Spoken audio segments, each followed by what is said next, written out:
વાર્તા સોનેરી પ્રકાશથી ઝળહળતા યજ્ઞવેદી પર બેસેલા ઋષિમુનિઓથી શરૂ થાય. પૃષ્ઠભૂમિમાં કમળના ફૂલ, પ્રાચીન શાસ્ત્રો અને મરમર સંગીત વહે છે. અચાનક એક દિવ્ય તેજ ફેલાય છે અને શ્રીકૃષ્ણની ઓરા સમગ્ર જગતમાં પ્રકાશિત થાય છે અને ભાગવતની કથા જીવંત બનવા લાગે. જય શ્રી કૃષ્ણ વાણી ચેનલમાં આપનું હાર્દિક સ્વાગત છે.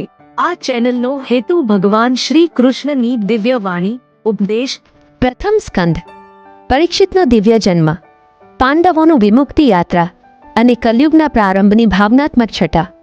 બીજું સ્કંદ, બ્રહ્માંડનું વૈશ્વિક સ્વરૂપ, અસંખ્ય ગોળકો, તારાઓ અને ભગવાનનું તેજસ્વી વિશ્વરૂપ. ત્રીજું સ્કંદ, કપિલ ભગવાન માતા દેવહૂતિને ધ્યાન, યોગ અને જ્ઞાનનો અમૂલ્ય ઉપદેશ આપતા. ચોથું સ્કંદ, ધ્રુવ રાજકુમારને કઠોર તપસ્યા અને અંતે તેજોધારી ભગવાનનો દર્શન. પાંચમું સ્કંદ, જડ ભારતની અનોખી કથા અને બ્રહ્માંડની લોકરચનાનો ભવ્ય નજારો. છઠ્ઠું સ્કંદ, અજામિલનું અંતિમ ક્ષણોમાં નારાયણ બોલવું અને વિષ્ણુદૂત યમદૂત વચ્ચેનો દિવ્ય સંવાદ. સાતમું સ્કંદ, પ્રહલાદની અડગ ભક્તિ, હિરણ્યકશ્યપુનો અહંકાર અને નરસિંહ અવતારનું પ્રચંડ પ્રાગટ્ય.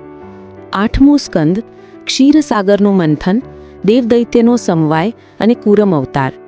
નવમું સ્કંદ, સૂર્યચંદ્ર વંશની ગૌરવગાથા, ભગીરથની ગંગા પૃથ્વી પર લાવવાની તપસ્યા.